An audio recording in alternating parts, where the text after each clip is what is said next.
spécial au Bénin. C'était là Richard Flash dans ce morceau spécialement conçu pour les élections présidentielles au Bénin.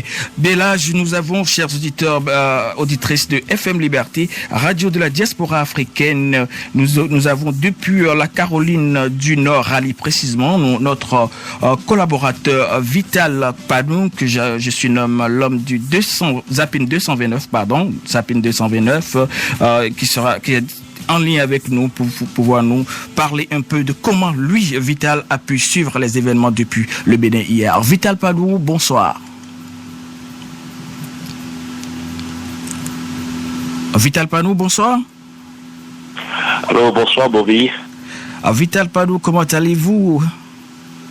Je vais très bien. Comment vous allez? Ça va, ça peut aller, Vital. Mais Vital Padou, le dimanche 6 mars dernier, les Béninois dans le ensemble... Alors Bobby, il faut dire que j'ai des difficultés pour la réception. Je vous reçois très faiblement. Vous nous recevez maintenant? Je vous reçois un peu mieux. Juste... Oui. Ça peut aller? Oui, c'est bon maintenant, merci. Voilà, donc Vital Padou, je disais que vous êtes l'homme du Zapping 229, l'homme des réseaux sociaux. Vital Padou, comment avez-vous vécu cette journée du 6 mars 2016 dans votre état de la Caroline du Nord? Merci Bobby. Il faut dire que hier déjà, moi j'ai pris la route pour New York, pour la ville de New York, où je devais exprimer mon suffrage, et les Béninois vivant aux États-Unis avaient deux lieux de vote, soit la capitale fédérale DC ou bien la ville de New York, au niveau du consulat général du Bénin à New York. Voilà. Donc il faut dire qu'il est très tôt dans la matinée, déjà à minuit, moi j'ai pris la route en direction de la ville de New York, qui se situe à environ 800 km de la ville de Raleigh où j'habite actuellement. Donc disons c'est pratiquement une distance entre Cotonou et Malanville, et même au-delà de Malanville. Donc j'ai fait ce déplacement. Je suis arrivé à New York hier aux environs de 10 heures, et directement je me suis rendu donc au consulat général du Bénin à New York, où j'ai pu retirer ma carte d'électeur, et puis j'ai pu procéder au vote, choisir qui selon moi pouvait être le meilleur candidat pour diriger le Bénin les 5 prochaines années. Donc c'est ce qu'a été ma journée. Aussitôt mon vote terminé, je suis resté et j'ai suivi une partie du dépouillement avant de reprendre la route pour revenir en Caroline du Nord. Dieu merci, tout s'est bien passé, la traversée a été bonne. Mais je suis fier, je suis content d'avoir eu l'occasion, n'est-ce pas, de faire ce déplacement et pour pouvoir, n'est-ce pas, m'exprimer à la faveur donc de cette élection présidentielle de 2016. Donc je crois c'est un droit civique, c'est un devoir aussi de citoyen que donc j'ai pu honorer hier. Voilà. Vital Padou, dites-nous, puisque vous y étiez resté jusqu'au dépouillement, est-ce que on peut avoir, les Béninois de l'extérieur peuvent avoir une idée du dépouillement, ce qui s'est passé à New York ou à Washington DC, puisque vous y étiez resté jusqu'au dépouillement? Tout à fait. Je peux donc vous donner les informations pour ce qui est de la ville, enfin pour ce qui est des bureaux de vote de New York, si vous le permettez, je vais juste retourner voir donc les informations très rapidement pour pouvoir vous les communiquer. Donc pour ce qui est des résultats de New York, il faut dire que le candidat Lionel Zécho et le candidat Patrice Talon sont ex-aequo avec 39 voix chacun, suivi directement du candidat Koupaki qui a 36 voix, ensuite Bioterne qui a recueilli 20, Adjavo 23, le candidat Fernand Moussou 2, avec Farid Bako 5 voix, le général Guéant a donc eu 2 voix, Akhenaton a eu 4 voix, et puis la candidate Elisabeth a eu 2 voix, le candidat Badarou a 1 voix, et puis Adabel Landé aussi qui a 1 voix. Donc c'est pour ce qui est des résultats de New York que j'ai pu avoir. Il faut dire que je n'ai pas les résultats des centres de vote qui étaient à Washington DC. Je crois que ça s'est terminé là-bas, mais pour ce qui est des informations que j'ai reçues, je crois que c'est le candidat Abdoulaye Biotchane qui est en tête en ce qui concerne la zone de DC pour les centres de vote qui étaient à Washington DC. C'est le candidat Abdoulaye Biotchane qui est arrivé en tête. Voilà, merci pour l'information. Vital Prado, dites-nous, puisque vous êtes averti de la vie politique béninoise, nous vous suivons très bien sur les réseaux sociaux. Quelle analyse faites-vous de ce scrutin d'hier, du 6 mars 2016, dans sa globalité? Globalement, merci. Globalement, donc, pour ce que moi j'ai vécu hier à New York, il faut dire que tout s'est bien passé. Et je crois que globalement aussi, pour les informations que j'ai pu lire un peu là sur les réseaux sociaux, je pense que même au pays et au niveau de toute la diaspora du monde, le vote s'est bien passé. Bon, il n'y a jamais eu un vote parfait, il n'y a jamais eu un scrutin parfait. Il y a toujours des anicroches, mais globalement, je pense que le vote s'est bien passé. Et surtout, c'est pour moi le lieu de féliciter la Sénat qui, à la dernière minute, a pris un certain nombre de dispositions pour ne pas disqualifier, pour ne pas mettre hors jeu certains Béninois, certains citoyens qui sont en âge de voter et qui n'auraient pas pu le faire si on devait, n'est-ce pas, s'accrocher à la lettre aux dispositions des lois, parce que les dispositions qui ont été prises par la Sénat ont finalement permis à tous les Béninois qui sont en âge de voter et disposant d'une pièce d'identité de pouvoir donc exprimer leur vote. Je pense que cela a été une bonne et sage décision et je pense que il faut féliciter les institutions malgré les craintes, beaucoup de craintes et de suspicions que nous avions eues au début même et pendant tout ce processus électoral. À la dernière minute, donc, il y a eu donc cette situation qui a été décantée et je crois que c'est à l'actif de la Sénat a dû prendre ses responsabilités et c'est ici le lieu pour moi de reconnaître ce travail, cette sagesse que les membres de la Sénat ont eu. Donc globalement, le vote s'est bien déroulé. On avait craint le pire avec ce flottement qu'il y a eu entre les cartes électorales qui n'étaient pas imprimées, les cartes électorales qui n'étaient pas distribuées. Oui. Tantôt on disait dans tel département il fallait utiliser l'ancienne carte et tantôt on disait dans tel autre département on ne pouvait pas le faire. Et puis finalement, la Sénat est revenue à la dernière minute inexprimée pour permettre donc à tous ceux qui sont en âge de voter de pouvoir le faire. Donc, je crois que c'est une décision à saluer. Mais à votre niveau, Vital, qu'est-ce qui ressort? Parce que c'est vrai qu'entre-temps, il y a de cela quelques mois, vous avez eu à poster sur votre blog, le Zapping 229, que vous voyez un certain Patrice Talon, Lionel Zissou et Adjavon Sébastien se dégager du lot. Est-ce que cela s'est réalisé? Bon, je crois que d'abord, je suis parti avec le 1 quintet, donc les 5 premiers qui, à mon avis, vu leur expérience, vu les moyens dont ils disposent et vu les alliances dans lesquelles ils se retrouvaient, les 5 qui pouvaient se détacher de tous les 33 et qui sont à même de se retrouver en tête, en pôle tête. Donc, il y a effectivement les candidats dont vous venez de citer les noms qui étaient parmi au niveau de ce quintet. Ensuite, j'ai fait un rétrécissement pour en arriver à un quartier et ensuite à un tiercé. Il faut dire qu'à un certain moment, personne ne voyait plus le candidat Patrice Talon dans le jeu. Dans l'image, on ne le voyait plus sur l'image voilà. Du tout, pratiquement.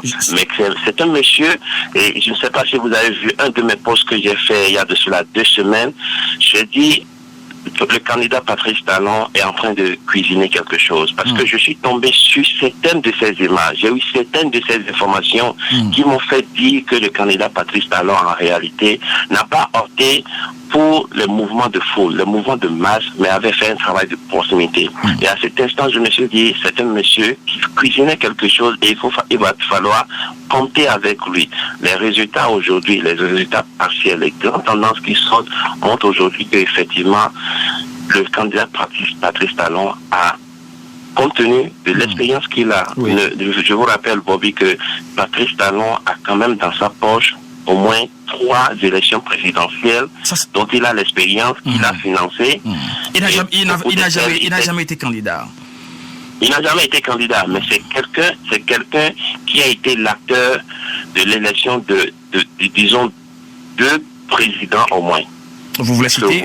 Il a été, si on prend les deux élections successives de Yahi Boni, Patrice Talon a été l'acteur principal c'est quelqu'un qui a donc cette expérience. Il a cette expérience en poche. Est-ce que vous voyez? Donc, il était parti déjà avec cette expérience. Et lorsque vous voyez la façon dont le monsieur a fait sa campagne, vous allez comprendre que c'est un monsieur qui sait comment les choses se passent, qui a vraiment la maîtrise du terrain, évidemment.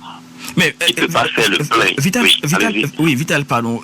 Patrice Talon, ce n'est pas un politicien, c'est un homme d'affaires. Et comment se fait-il que, juste avant les élections, il a essayé de toucher un certain nombre de politiciens, un certain nombre de politiques au Bénin qui lui ont dit, écoute, on ne va pas te suivre, mais finalement, il est parti seul. Est-ce que le peuple béninois avait vraiment besoin d'un changement? Selon vous? Je crois, et je l'ai dit plusieurs fois, la percée que les hommes d'affaires, les opérateurs économiques ont eu au cours de cette élection, celle de cette année. Oui. Parce que jamais au Bénin, on a vu les opérateurs économiques se jeter dans la bataille eux-mêmes pour prétendre diriger, pour prétendre briguer la magistrature. Mais pour le cas de 2016, les opérateurs économiques sont allés au charbon. Ils ont voulu mouiller le maillot. Cela témoigne de l'échec des politiques. Et les politiques n'ont pas vraiment compris le jeu. Vous avez vu comment les regroupements politiques se sont faits pour ce qui est de la coalition de l'Alliance républicaine, oui. Où des leaders politiques de plus de 25 ans ont décidé de choisir quelqu'un parce qu'ils n'ont pas envie de faire l'opposition. Il y a eu des jugements qui ont été des jugements superficiels au niveau de certains responsables politiques. Et les résultats aujourd'hui, ou du moins les tendances globales aujourd'hui qui sortent, donnent raison maintenant à ces opérateurs économiques qu'en réalité, la politique n'est pas que le jeu, n'est pas que l'apanage des hommes dits les hommes politiques. Tout le monde peut aujourd'hui, avec ce qui s'est passé aujourd'hui, vous verrez dans 5 ans, beaucoup de gens encore vont penser pouvoir se jeter dans la politique et faire jouer leur petit jeu. Donc aujourd'hui, Talon est, qu'on le dise ou non, Talon est un homme d'affaires, Talon est un opérateur économique, oui. Mais Talon a un petit background politique que beaucoup avaient sous-estimé. Voyez-vous. Voilà.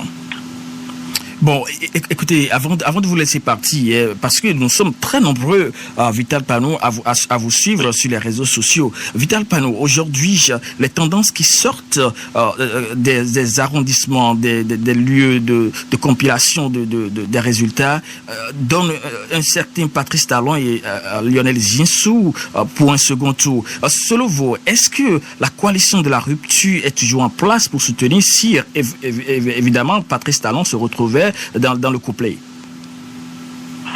Je dois dire, pour ce qui est de mon analyse personnelle des acteurs qui sont en jeu, je dois dire que la coalition de rupture va demeurer.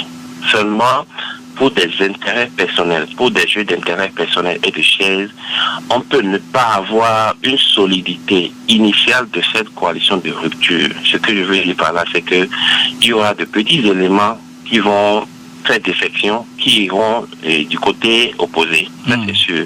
Et de la même manière, certainement du côté opposé, d'autres aussi viendront au niveau, d'autres aussi prendront la direction de la coalition de rupture.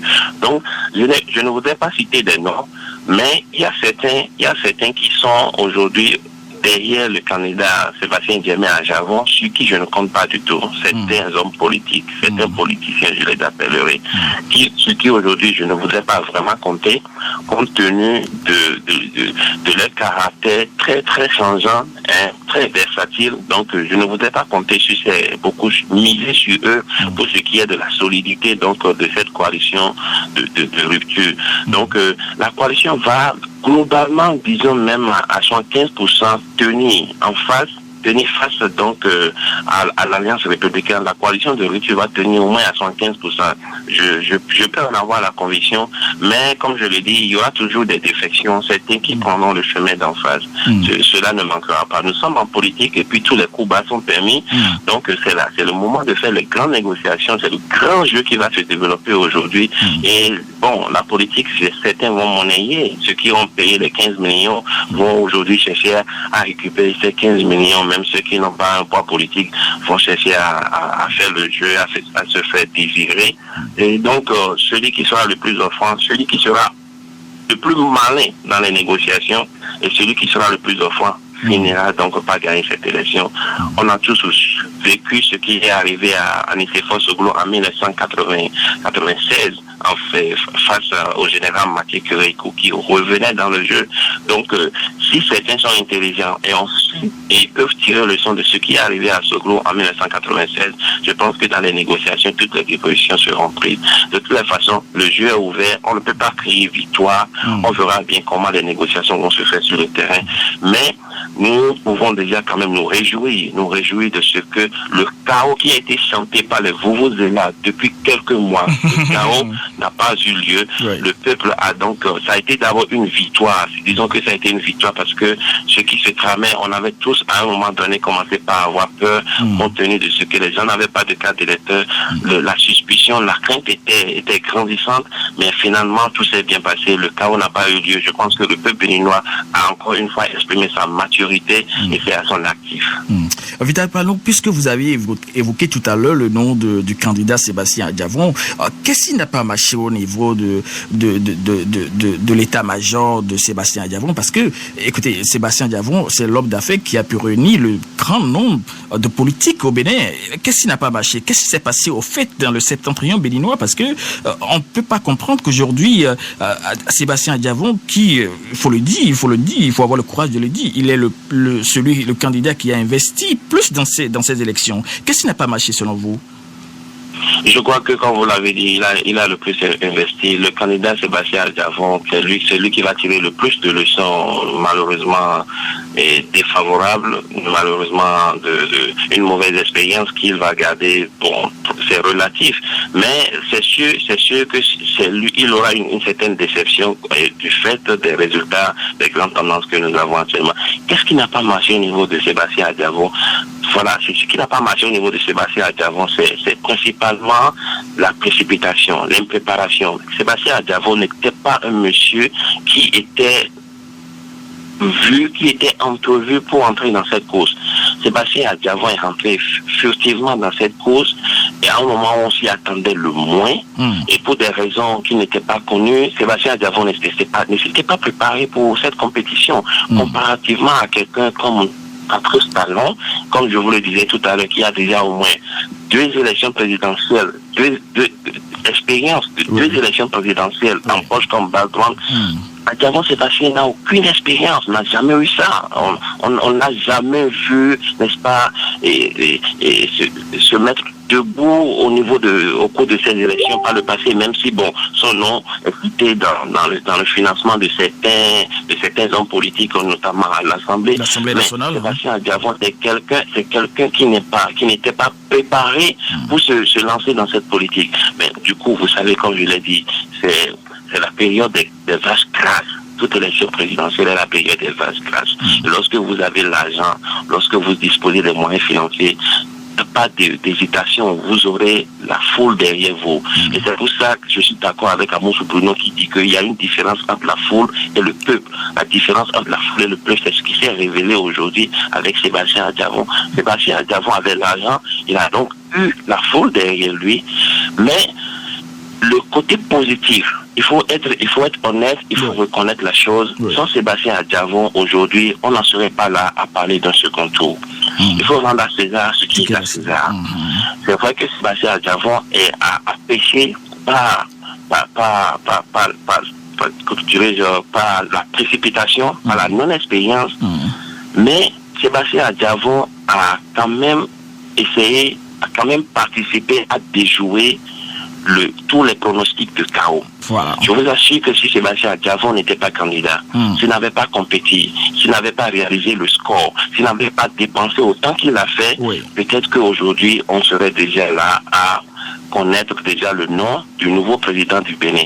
Ouais. Mais la participation, l'entrée à jeu de Sébastien Adjavon a permis au moins de déjouer le chaos. Et c'est pour ça que je vous disais tout à l'heure qu'il faut s'attendre encore à toutes les éventualités parce que tous ceux qui se sont agglutinés derrière Sébastien Adjavon, on ne peut pas compter sur eux pour ce qui est de la coalition de rupture. Nous les connaissons, nous les connaissons, Séverin Adjovi, Valentin Koudé et bien d'autres, Rachidi Gbadamassi, justement, Rachidi Gbadamassi Adjovi, Séverin et tout ce monde. Oui. Rachidi Gbadamassi qui le taureau le buffle, j'allais dire de Parakou. Voilà les résultats que nous avons du côté de Sébastien Adjavon à Parakou. Voilà. Et il faut dire pas le Nord, que l'on le veuille ou non. Gbadamassi ne pouvait pas faire gagner tout le Nord à Sébastien Adjavon. Gbadamassi ne pouvait faire que ce dont il a les moyens. Et puis, figurez-vous, tout ceci a été commencé, tout ceci, comme je vous le disais, c'était de l'impréparation. Ces politiciens n'étaient pas prêts. Ils se sont juste concertés au dernier moment. Adjavon est candidat et puis on va le soutenir.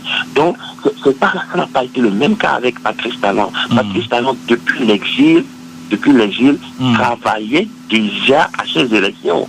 Ce que n'a pas fait Sébastien Adjavon. Et c'est pour ça que Sébastien Adjavon a eu ce résultat.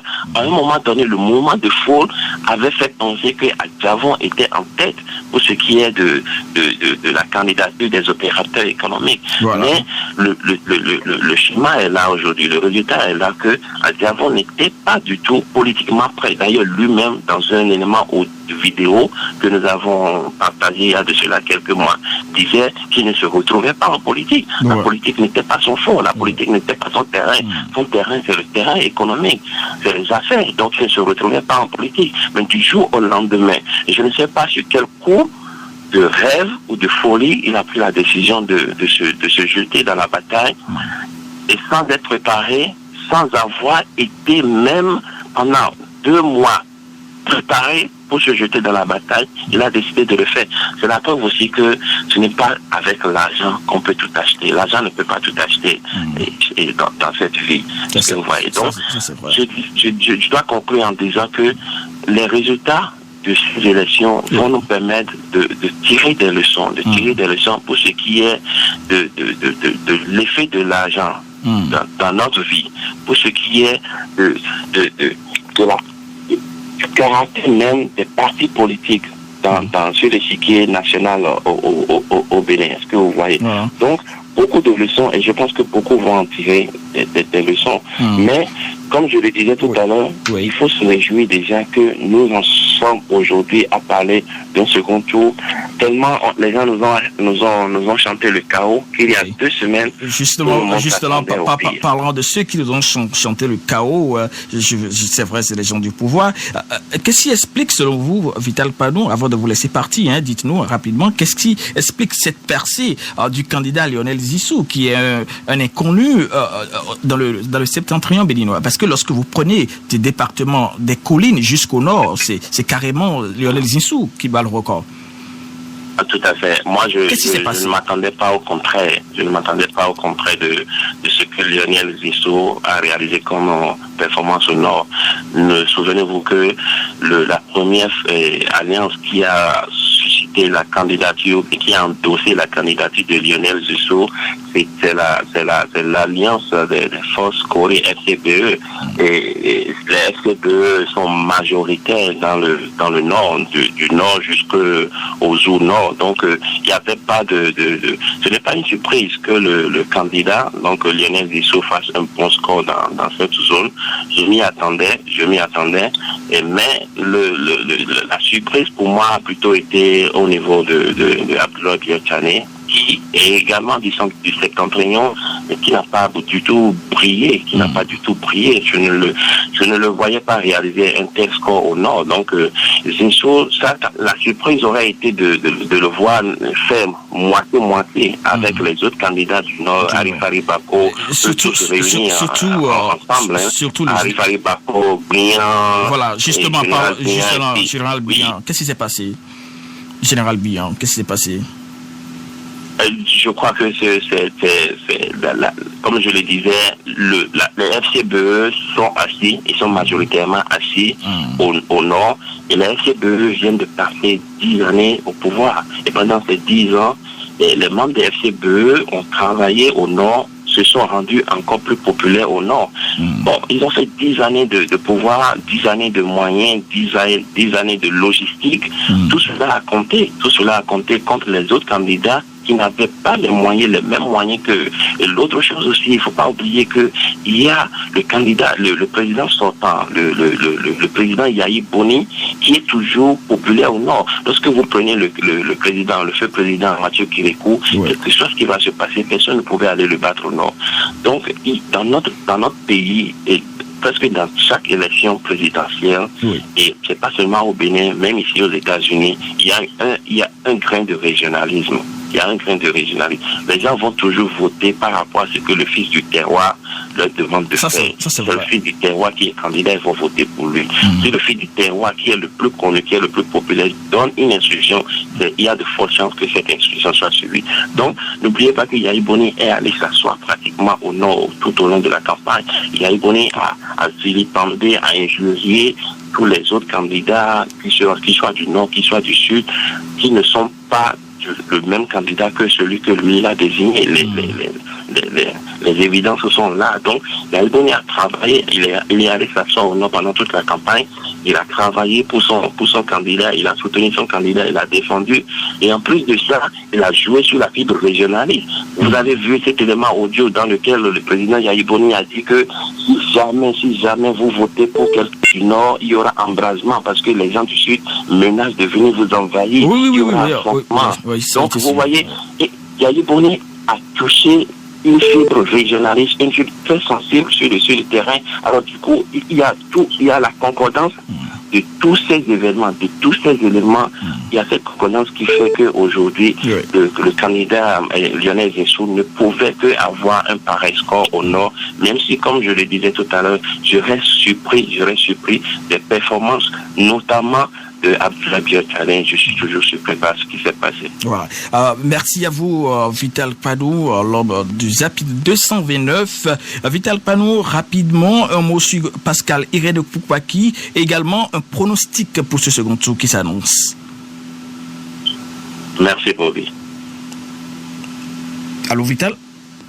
Oui, allô, Bobby. Oui, je disais un mot sur le candidat Pascal Irene Koupaki et également un pronostic, puisque nous vous connaissons très bien en la matière. Un pronostic pour le second tour. Pour le second tour, ou bien vous voulez parler de sa performance Non, je vous demande de nous parler brièvement de la performance du candidat Pascal Irene Koupaki. Et pour finir rapidement, vous allez nous faire un pronostic pour la suite des événements. Ok, parfait. Donc, pour être succès, à un moment donné, dans un passé récent, il faut dire que tout le monde entrevoyait en fait le candidat Lionel Zinsou, suivi directement de Adjavon Sébastien. Personne n'entrevoyait Patrice Talon au second tour. En fait, beaucoup pensaient que Adjavon, compte tenu de l'effet sur le terrain, que Adjavon Sébastien serait le candidat qui serait face à Lionel Zinsou au second tour. Et l'on entrevoyait plutôt Abdoulaye Biotchalin comme étant un troisième et Koupaki comme étant un quatrième, et certains voyaient, certains entrevoyaient donc et Talon comme étant celui qui va boucler le quintet. Mais malheureusement, et donc ni Abdoulaye Biotchalin ni Pascal Koupaki n'ont été à la hauteur. Il faut dire qu'ils se sont époumonés, les 2 semaines de campagne sur le terrain. Mais c'est comme je le disais, lorsque vous ne vous êtes pas préparé très tôt, cette élection, une élection présidentielle, moi je pense qu'il faut mettre un an. Il faut commencer déjà un an à l'avance à se préparer pour une élection présidentielle. On ne se jette pas dans une élection présidentielle à 3 mois. À 3 mois près, on ne se porte pas candidat, on ne se jette pas dedans pour espérer devenir président. Donc, je crois que quelque chose n'a certainement pas marché au niveau du candidat Irene Koupaki. Je parie que son état-major serait en train de revoir la copie. De toutes les façons, il a encore la chance de revenir aux prochaines élections. Encore que Bobby, je vous rappelle que si éventuellement tout se passe bien, on ne sait pas ce qui va se passer parce qu'on entrevoit de voir le candidat Lionel Zinsou et le candidat Patrice Talon au second tour. On ne sait pas qui sera élu. L'un a promis de faire un seul mandat unique. L'autre ne s'est pas prononcé sur ça. Si c'est le président qui veut faire un mandat unique qui venait à être élu, donc on verra bien s'il fera un mandat unique et ce qui va s'en aller. Peut-être que Koupaki aura encore la chance de revenir disant, mais Abdoulaye Diop-Tchané, je me demande si il aura encore la force, il aura encore les moyens de continuer la lutte. Je ne suis pas sûr. On verra bien. Un pronostic rapidement, Vital? Alors, un pronostic, je voudrais vraiment me réserver de faire un pronostic. Je pense que ce serait dur, ce serait vraiment serré pour ce second tour du scrutin. Et nous allons toute cette semaine observer les jeux de report de voix. Il faut d'abord observer les jeux de report de voix des deux côtés. Et nous observons les feux de projecteurs seront surtout braqués sur la position de rupture et ceux qui vont faire défection. Et à partir de cet instant, on pourra faire le décompte par rapport à ce que chaque candidat du premier tour a obtenu, parce que n'oubliez pas que tous les 33 candidats qui étaient en liste, ils savaient tous qu'ils n'allaient pas devenir président, qu'ils ne seraient pas élus. Donc il y en a qui attendent, c'est leur, en fait, le second tour est leur élection. C'est le second tour qu'ils attendent. Donc c'est maintenant que ceux-là vont vouloir entrer dans le jeu parler. Vous en avez vu qu'ils n'ont pratiquement pas fait campagne. Sur les 33, il y en a qui n'avaient pas fait campagne. Mais aujourd'hui, vous allez les voir, ils auront la langue déliée pour venir faire des conférences de presse et donner des consignes de vote. Il y en a qui ne pèsent rien, mais il y en a qui quand même vont se faire encore désirer. Et alors donc à partir de cet instant, on pourra faire des pronostics. Pour l'instant, jusqu'à ce que nous ayons le résultat définitif, le résultat définitif pourra nous donner le pourcentage dès le premier tour de chaque candidat. Et par rapport à ça, parce que jusque maintenant, on n'a que les grandes tendances. Donc, jusqu'à ce que moi, je n'ai le pourcentage réuni, c'est le score réalisé à chacun des trois candidats au premier tour, il serait vraiment risqué de faire un pronostic pour ce qui est du second tour. Donc, attendons les chiffres. Tout au moins et à partir de cet instant, on pourra faire des pronostics. Ce qui est sûr, le président Emmanuel Tiendo sera en conférence de presse tout à l'heure. Nous avons également notre correspondant sur le terrain, Abel Dako, et puis Shalom Ametepe, qui seront en direct pour nous relater un peu cette conférence de presse. Vital Panouk, je tiens à vous dire une fois encore merci infiniment. Je rappelle que vous êtes l'homme du Zapping 229, le blogueur connu de nom. Merci une fois encore pour votre analyse pertinente sur la situation des élections présidentielles au Bénin. Vital Panouk, une fois encore, merci. C'est moi qui vous remercie, Bobby. Ouais.